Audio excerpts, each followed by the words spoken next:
I just want to start off with this general understanding that failure is not bad because you are not bad.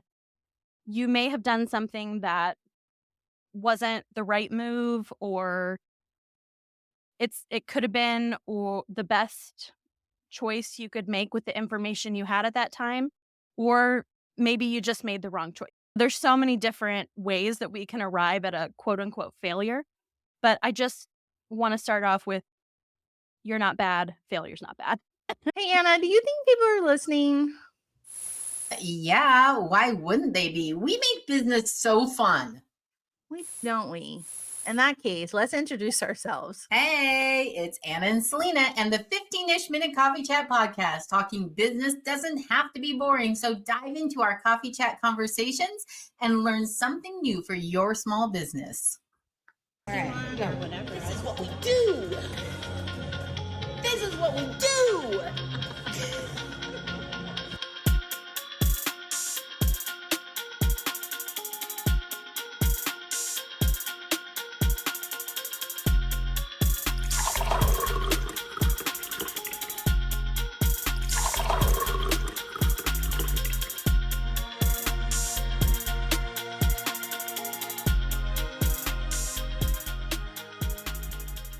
Welcome to the 15-ish minute coffee chat live stream and podcast with Anna and Selena. 13 seasons of helping entrepreneurs and small business owners build more profitable businesses. Does failure keep you from moving forward as a small business owner? Whether a solopreneur or the head of a team, you are the leader of your company. Failure is a word that no leader wants to confront. It's a natural and normal part of running a business. Guest Jessica Wright, life and career development coach for leaders, shares how to reframe failure, taking it from a negative experience that stagnates growth to a learning opportunity to boost our motivation and grow our business. We had like the best combo with her a moment ago because we were just talking about something she did. We're going to save that for when she comes up. Anna, I feel like you handle failure so well, like that nobody realizes there are failing things that happen to you. Oh, yeah. Lots of failures. lots, lots. I think the thing is that sometimes when that failure, it's when it gets to be embarrassing or you want to hide it, that's when you Yeah. kind of have to stop and take a moment and sit back and think about what is truly going on here. Why am I afraid to share this? And if you remember a previous guest we had, Michael Clemmer talked about how transparent he is. If it's a bad day and something went all wrong, I'm going to throw it on social media and be that transparent, because if I don't share those failures, people don't understand my successes. And I just thought that was so poignant, right? Yeah. I Nobody know. And Yes. I know totally. And I think I liked that honesty. Right. And I think sometimes when you are honest in that way, I feel like it can help you also be a better leader because you're not fighting against this unrealistic sometimes point of who you think you need to be for your company or forward facing to clients, right? Because Yeah. we struggle so hard being like, no, I'm this. We'll save all the juicy stuff. But Yeah. and I tell, yeah, I yeah, will I yeah, will ask see yeah, I'm gonna which one. ask the call to action. Okay, Yes, here do we it. go. We're both wanting the same thing at I the know. same time. So our We're call so to action excited. for you guys is, does professional failures keep you from moving forward? And I think this is a good question. Like, really stop and think about it, because people go, no, I just keep going. But really, if something, does it make you pause Yeah. and give you that Mm-hmm. factor element? Because I think it does more Yeah. frequently than people are willing to admit. Eventually we get over it. But anyway, I'm Yeah. excited to have our guest today. Give us a thumbs Yeah. up or a thumbs down. Do Yeah. you feel like professional failure keeps you from moving forward? But Jessica's going to address all this, and we should Yeah. totally have Jessica come up and talk. Yeah. Let's read her bio here. Okay, so Jessica Wright is a life and career development coach for leaders. I love that title, by the way.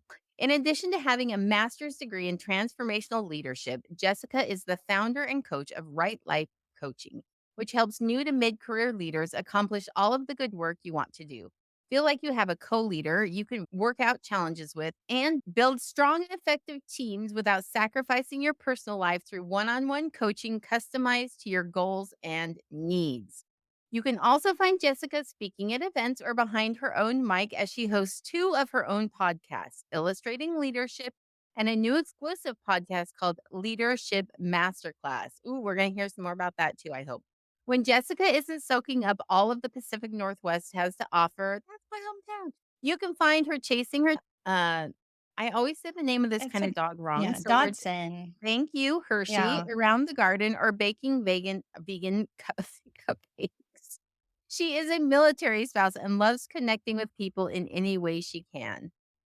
Oh my I goodness. Anna Larson. I know. I think we're really excited to have Jessica today. And so Anna's reading faster than her mouth and eyes are allowing her to say. So that just is what happens. We recognize and it's okay. Can I Right? just can we just say that this was one of those things where this was a failure on my part. I just kept going. I just kept reading. Yeah. I stumbled, I fell, I paused, I had to redo it, and I did it all on air. You guys, and that was not scripted. That is legit actually happening in real time. So I cannot wait. Let's bring Jessica up so she can respond to that. Okay. Hi, Jessica. Hi. I want to first apologize for butchering your bio like I did. There is no need to allowed. apologize. I think we turned it into a lesson, a leadership moment. Yeah. I was cackling the whole time. So, yeah, that's the thing. Anyone afraid to go on a podcast or start your own podcast because you're not sure if you'll be able to get your words out, it literally doesn't matter. My bio was still communicated effectively. It's fine. Is that we will give you ample opportunities to read it on your own without me stumbling through it. Maybe I can't. I don't know. Yeah, Who says I can do it better?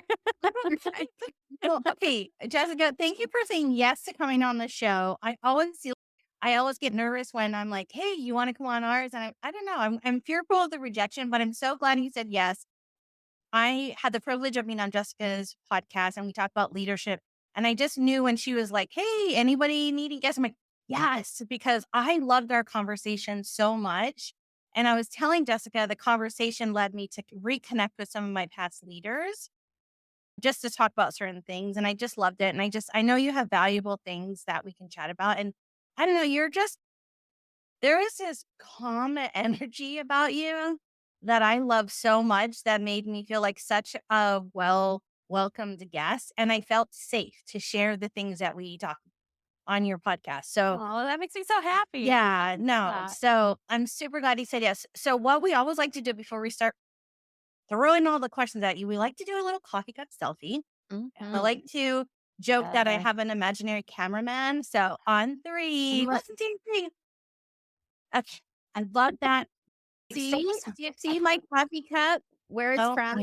yeah. Oh, Oregon. Lovely. That's for me. I saw it Pacific Northwest and went, that's my home. Yeah, I'm up in the Seattle area, but we go down to Oregon a lot. Mm. So many beautiful spots down there. Yeah. My cousin is Beavers. She went there, and then my other cousin went to the other is a Ducks. I had a grandma that had to sew two shirts and put them together so she could support her grandkids. It was hysterical. Anyway, let's get started because I know we have some questions. But how we frame the questions is going to be cool. Okay, let's go like this. We really only have one major question, but it's a 3-part. So, because we are talking about leadership today and we were talking about reframing failures, and you had in your intake form, you had given us all of this great stuff. And I was like, all of these kind of work to one single question, which is what are 3 tips that you would give to someone in a leadership position about reframing failure? What would be 3 things you would say to them to help them change that mindset, get unstuck, move forward, and be the amazing person that they truly are? Mhm. Yeah, let me get that coffee in me Yeah. before I start with this Let's- one.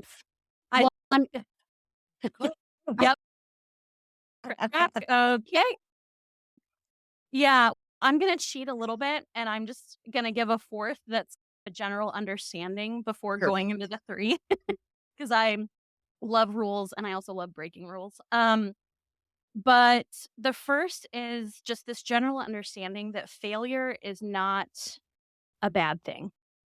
Um, people and to go a little further with that, people can do bad things, but people are not inherently bad, you know?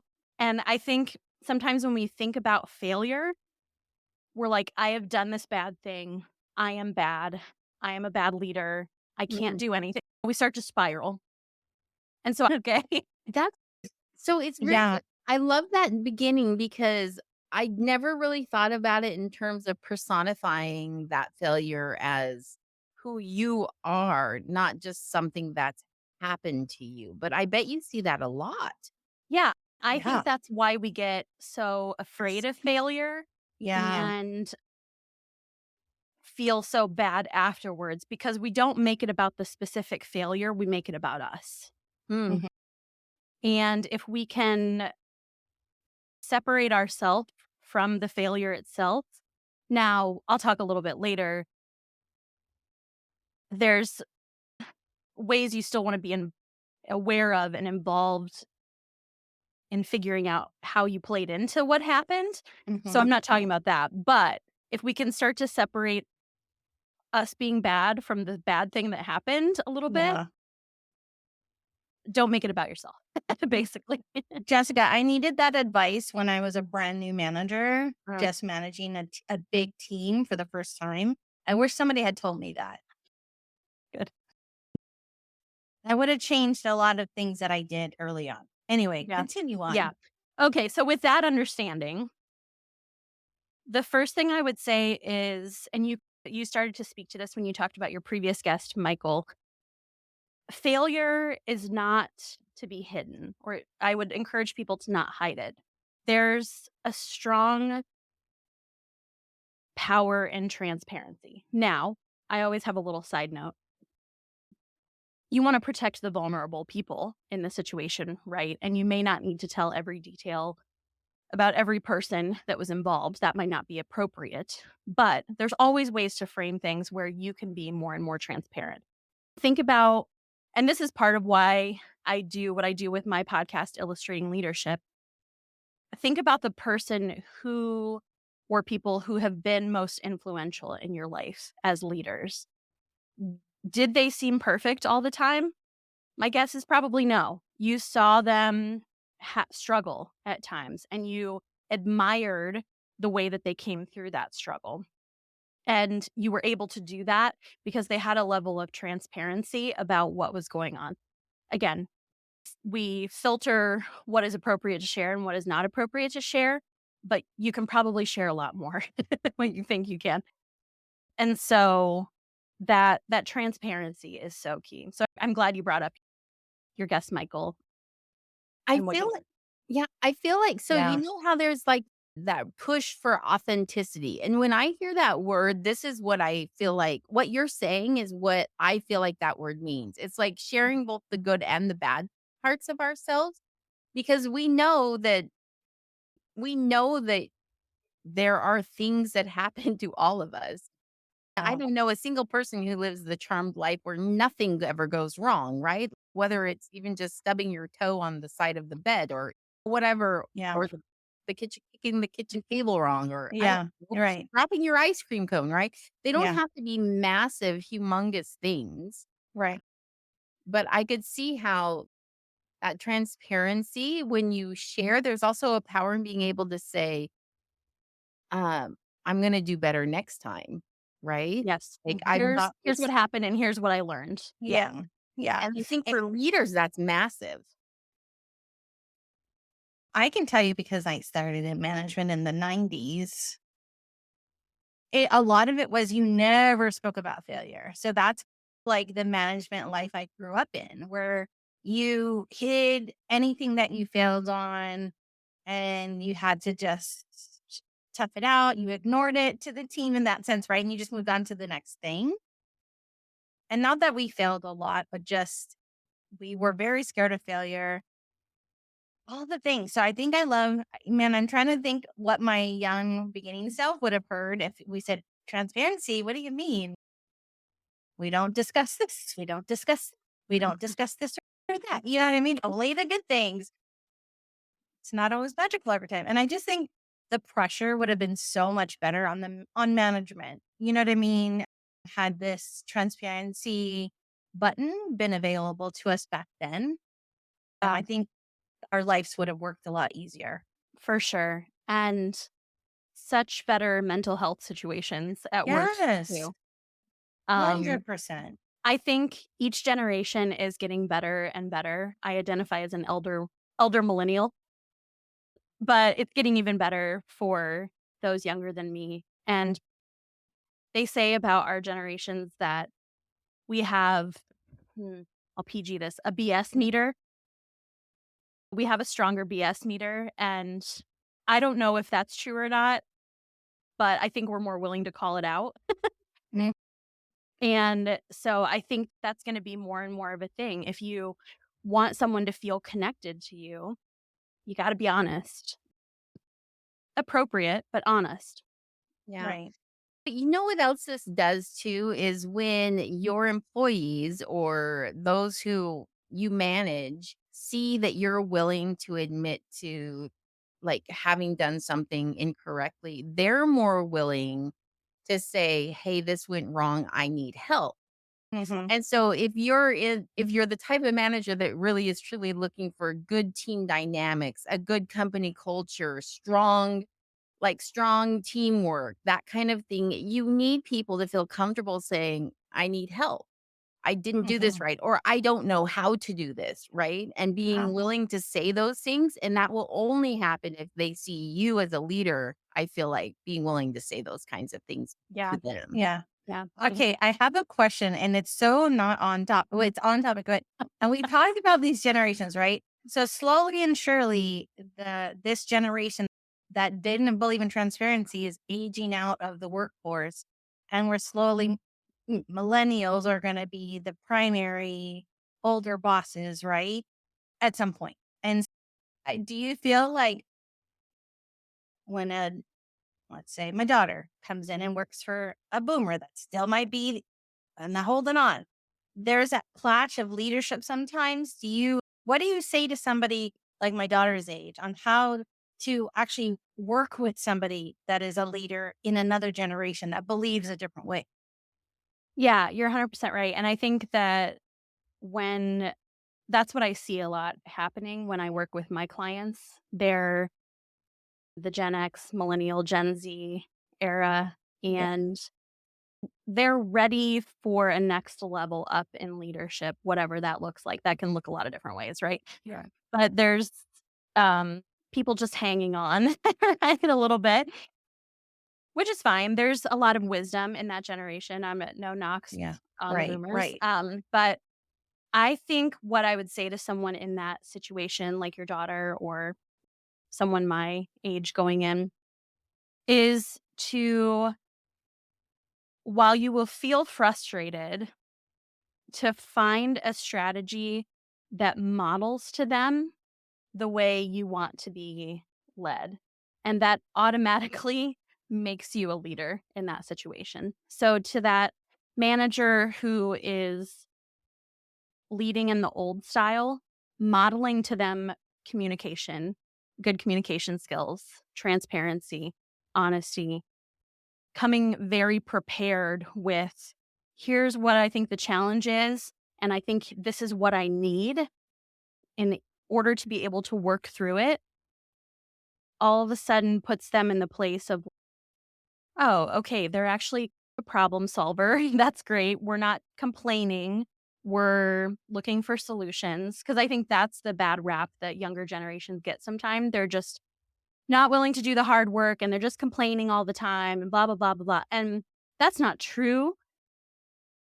Maybe sometimes the way we come into those sorts of challenges might give off that impression.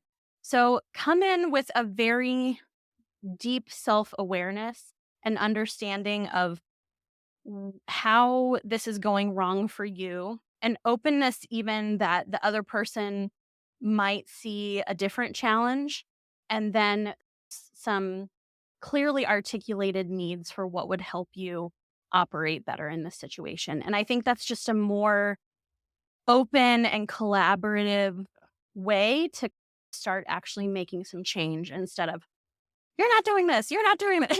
That's, like, never gonna be a good Or thing. I'm going to quit because they can't understand me. Yeah, Yeah. yeah, That's really where that goes. There's almost like a lack of motivation because they're like, oh, they'll never understand who I am. They're too right. old And and they or they're and too they young. won't, and Mhm. they won't ever understand you if you Yeah. don't articulate what your challenges and needs are. Yeah. They won't. Interesting. Yeah. Yeah. Ooh, That's good. I know. I do. Yeah, I like that. I'm almost actually seeing it in play between myself and my daughter. I'm like, oh, okay, okay. I love that. Thank you for answering that sub question for us. So Yeah. let's go. Let's go on to the next tip you have for the Yeah. gang. I think failure is an opportunity to reflect on what your responsibility was in this whole situation and take ownership.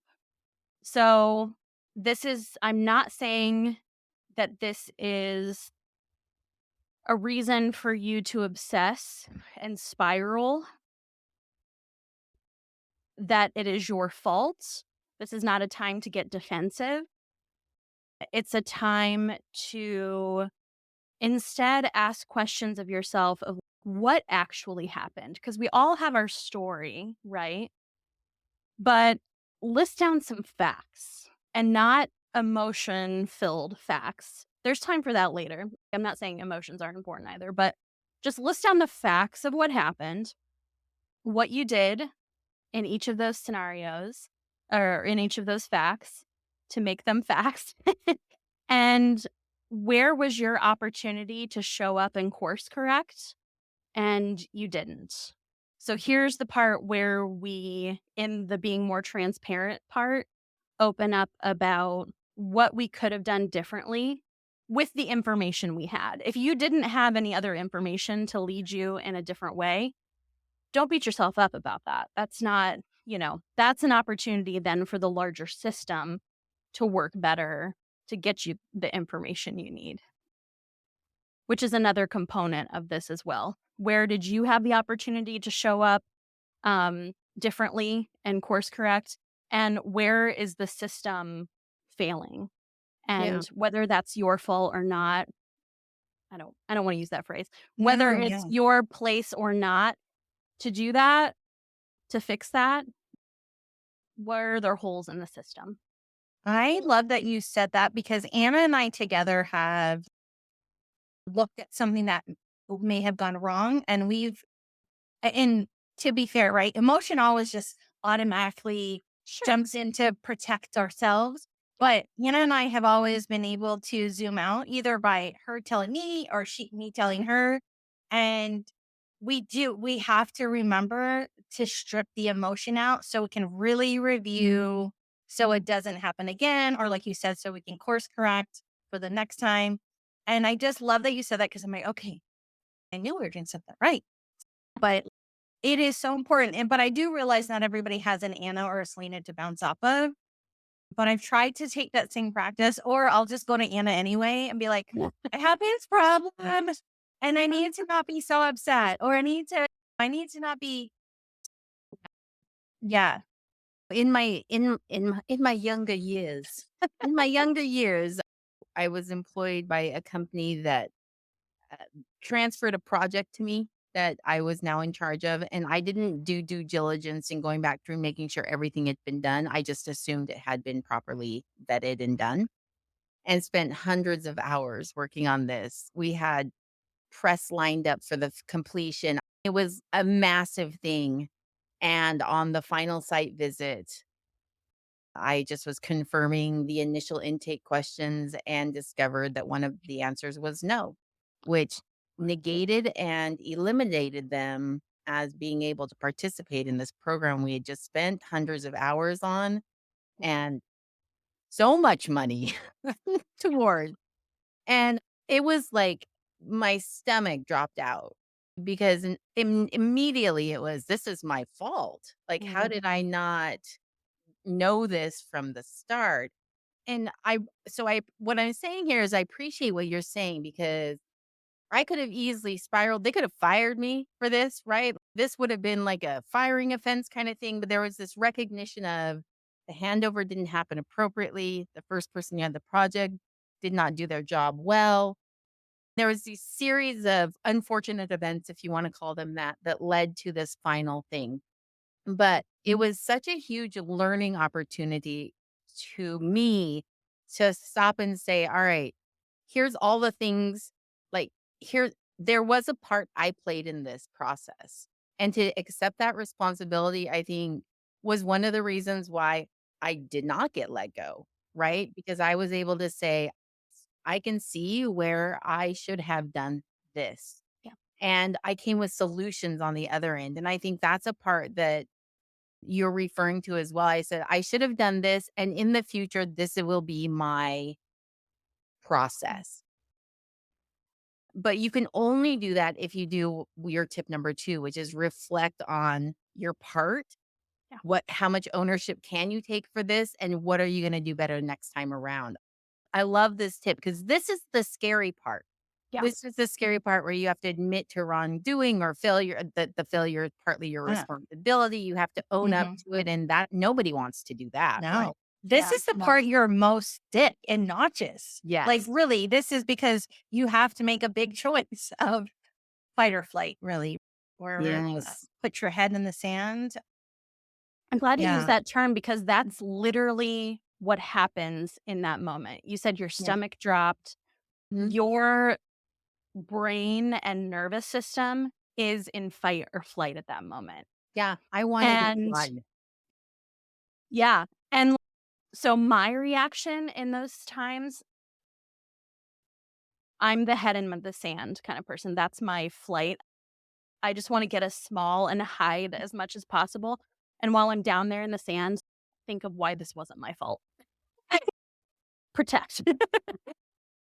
And some people are like outwardly defensive, like Mhm. blame, whatever. So, yeah. And I bet that kind of attention to detail has never been much of an issue for you since. I know, absolutely not. No, I think one of the biggest learning moments was I'm standing there with this client. And it was at that moment that both of us realized because they had spent money and time and manpower on this the same way we had, right? And both of us realized that they didn't qualify for what they were trying to qualify for. And to have that happen literally in the last hour of where we were going to make this huge announcement and the press were waiting and all of that was just, it really was. I wanted to be the size of the tiniest thing Yeah. in the room and just buzz away and be like, Hannah, I legit want to get out of frame because I feel so sick for the I'm younger starting to you, like right? sweat. Yeah, right? I'm there with you. I'm like Yeah. sweating because of it. Yeah. Yeah. When you said you're sitting next to the client, I just literally, my anxiety level rose Yeah. Well, because, and I was the only one there. I'm the representative. So I had to have the right words. I had to know yeah. what to say. And it really was probably one of the most instrumental point of failure learning moments I've ever had in my Mm, career. But you're Yeah. right, Jessica. That attention to detail is not something that I skip out on. Like, I am checking, dotting I's and crossing yeah. T's and making sure that that kind of thing would never, ever happen again, ever. Yeah. Yeah. And here's the thing, like you learned and you also survived because that fight Mhm. or flight cave person thing going on in our brain that's, oh my God, get me out of here, please, right now. They that system is doing that because we are like pretty sure we're gonna die. Yes. Are we in those kinds of situations? No, probably not. But that's what the system is telling us. And so developing those skills with my clients of this kind of starts to lead into my last tip, but failure is a given.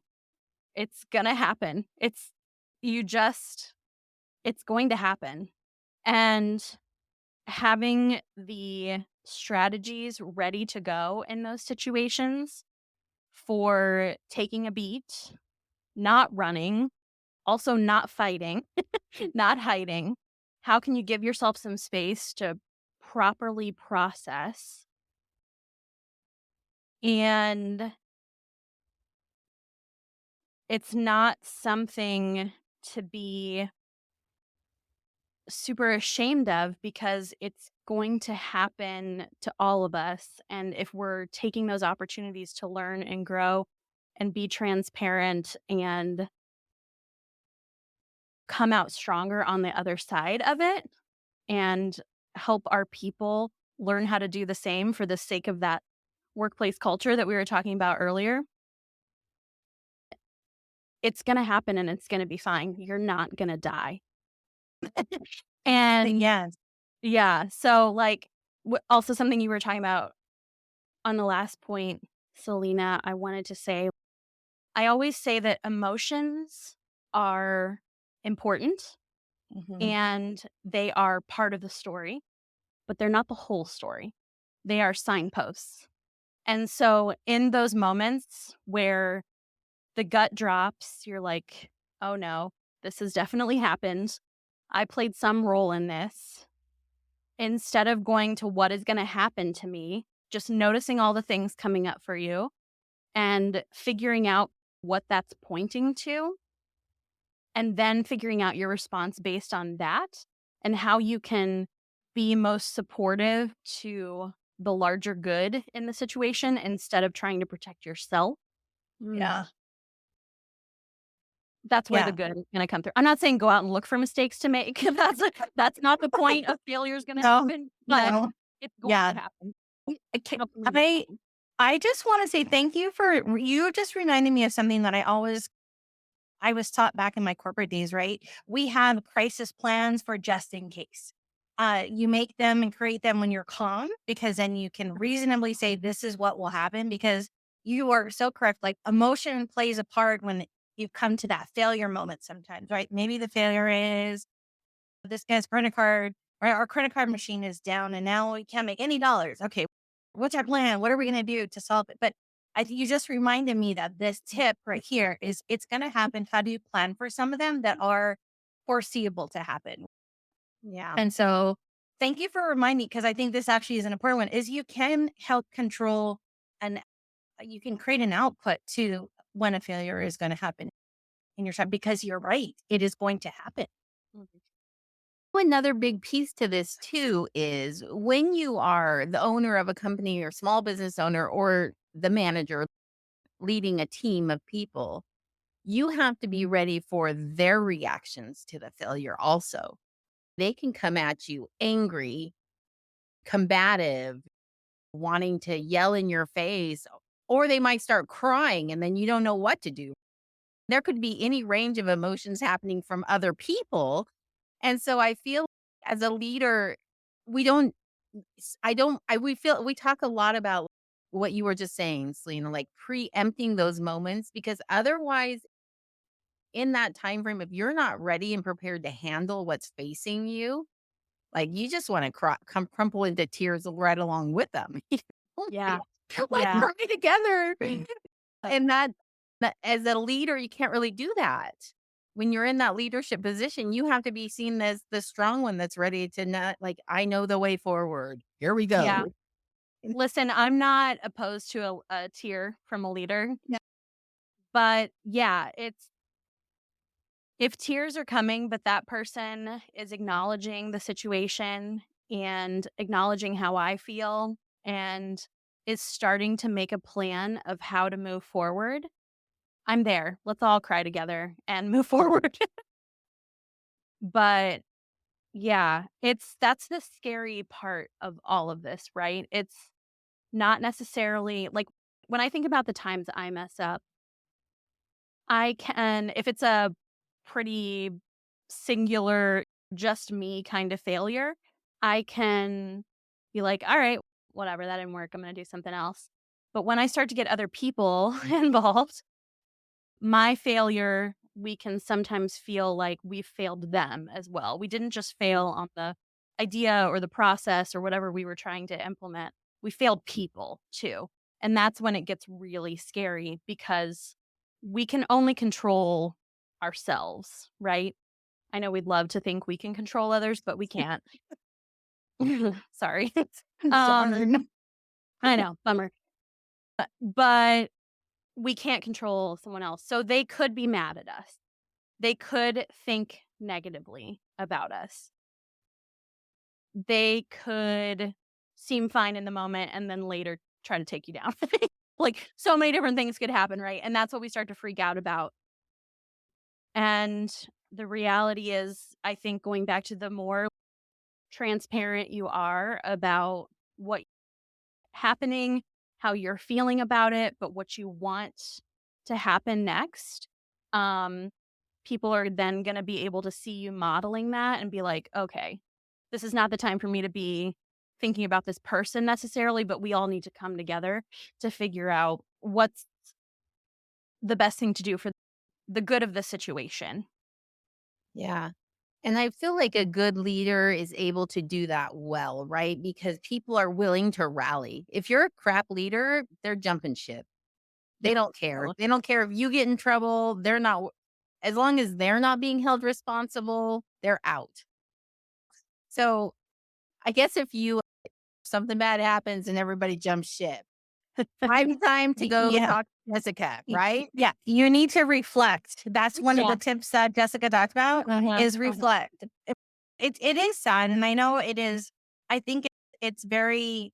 It's obvious that there's going to be bad leaders along with the good leaders, and hopefully you can either be your own leader, so you don't ever have to work for a bad leader, or you gotta, like Anna said, jump ship and find a company that has a great leader that fosters the kind of a workplace culture you want to be a part of. Yeah. And we talked about this on our last show, but I was like, I joke like how the new generations they're very direct and they communicate what they want and need. And I think it's just, I'm jealous that I'm like, no, they should ask for these things because that is normal. And I'm happy that they are at a place where they can ask. I'm always like, you ask, do you ask if they'll give you water? I like, I okay, guys, I was always given water, so don't think I wasn't. It's just like, I know. I'm like, do I so need to call someone? Are you okay? I'm not okay, Jessica. But yeah, Honestly, we yes, did grow up in a time frame where yes. workplace wellness was not a consideration. No, That was mental not illness something was on certainly anyone's not no. even. Yeah, yeah, Yeah. back in those days, if you couldn't handle it, you were soft or this. You're not cut out for this job. And Yeah. but man, this is a great conversation because Mm. I think it is very important. And this is why when we saw like of the 4 things that Jessica loves to chat about, this one, me and Anna were like, we should talk about failure because it is something that is going to happen. And I think it is important to just create a conversation about it. And I'm just going to say this. I'm going to ask people here, if you've made it this far, I want to know, what was your biggest failure and how did you handle it? Can you just put it in the comments or post it on Instagram and make sure you tag Jessica, me, and Anna? I'm just curious. Do a reel, do a video, talk about it, get it Well, out of there. and use Jessica's 3 tips, right? Yeah. Look at it as something not to be hidden and to be Yep. transparent about. Yep. Reflect on what your responsibility portion of that was, and then Yeah. d- now that it happened, now what? Right? Right. Moving forward, Yeah. what's your new take? I Well, would we love just made that. social media content for you. Right? Look at all We you're getting just from that. did. Yes. I love this. Yes, I I love do. And you don't have to share like it does not have to be like you're airing the dirty laundry No. or whatever. But it would be But really interesting to hear what yeah, people have to say, like in yeah. terms of And you it can know. be cathartic for you, can't it? Like just Oh yeah. and letting go of that can maybe help you like move towards something that you've been wanting to do or work on now that this is Uh, off your shoulders. Um, yes. okay, Okay. so I could sit here and talk about this all I day, know. but Me too. Oh, Jessica. Okay, you guys, every time we always ask our guests what's a toolkit that they have. And I'm really excited because Jessica is working on something. And by the time this airs, you're going to first dibs at it. So, Jessica, tell everybody what you are creating and what it's about and all the things. Yeah, I've got a few things going on right now. It's a big summer for me, big working summer for me. Number one here on the screen, I'm coming out with a free quiz. What is your leadership blind spot? We all have probably, don't we all love quizzes? Like we grew up taking them in Yes. magazines, right? And now they're just like on our phones and it's so fun. So I'm really excited about this quiz. We've probably also taken a lot of like, what's your leadership style or what superhero are you? And what does that say about your leadership? Which those are great. Listen, I've taken them too. Okay. But I'm really excited about this one because that blind spot, you don't know what you don't know. And so I'm really Mhm. excited to dig into this with people. So yeah, just like a 7 or 8 question quiz and you'll get your blind spot and we can chat about that then, what that means for you and areas to think about incorporating into your personal development and how that'll help your leadership. Or I also just want to touch on that word leader. I think this is why I started my podcast, Illustrating Leadership. I think so many more of us fall into the category of leader than maybe what your job title suggests. But the role you play in not just your work, but your any community you're a part of, your family makes you a leader. So I love talking about leadership because it catches a lot more of us than we realize. So, anyways, I'm excited for people to go take the quiz. This is a great deadline for me to get it done by, and I'm excited. I think it's actually a great, like, kind of quiz based off of even today's topic, right? Of failure or looking at, because what if it's a failure that continues happening? That is a blind spot. Yeah. So I Yeah. love that you created something that's like opposite of the superhero qualities or the like you're Yeah. like the best cereal or you're the best Disney princess. I love I love this. It's almost like the villain quiz, right? But it's just saying, Yeah, and I right? love talking about strengths, like people's Yeah. strengths, and this is just, like, the opposite side of it, but Yeah. just know that when you get your results, I'm not gonna be telling you what's bad No. about you. Because Right. remember my first point of, like, Yes. basic understanding of how I operate in life is no person is bad. They may have Yeah. made bad choices or done bad Yeah. things, but they are not bad. So I'm not gonna tell Yes. you what's bad No. about you. Okay, but now, yeah, I'll say the choices are villainous. How about Yeah, that? yeah, Right? yeah, You're yeah. not a villain. So, all right. Jessica, tell everybody that's listening or watching, where is your favorite place to hang out? Where do they go find you? Yeah, so you can find out everything that's going on. There's a new podcast coming out that'll be out by the time this happens. I'm looking for a couple people to help me beta test a new program that's going to come out later in the fall. So if you're interested in doing some leadership coaching with me, I have 2 spots open that are free for you, Selena and Anna's community. So just connect with me on LinkedIn or Instagram. LinkedIn's the main platform where I hang out. Instagram, I still love Instagram. That's where I spend a lot of my time. So Yeah. while I'm posting a lot on LinkedIn, I'm in stories on Instagram.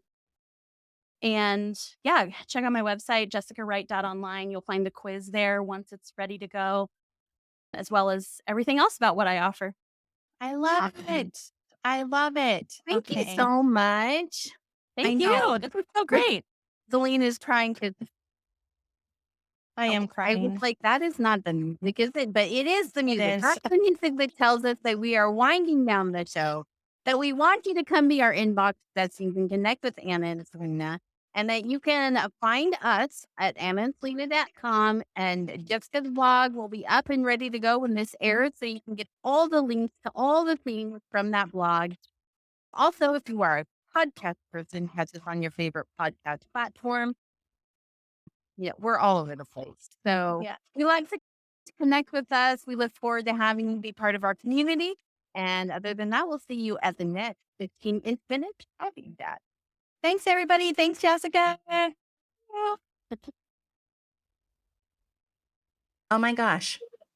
Did they actually make it to the outro music? I told you this would work, Selena. Okay. Well, thanks for tuning in to today's show. Now head on over to annaandselena.com to listen to more of the 15-ish minute coffee chat. We've got over 100 episodes, all geared to making your businesses more fun and profitable.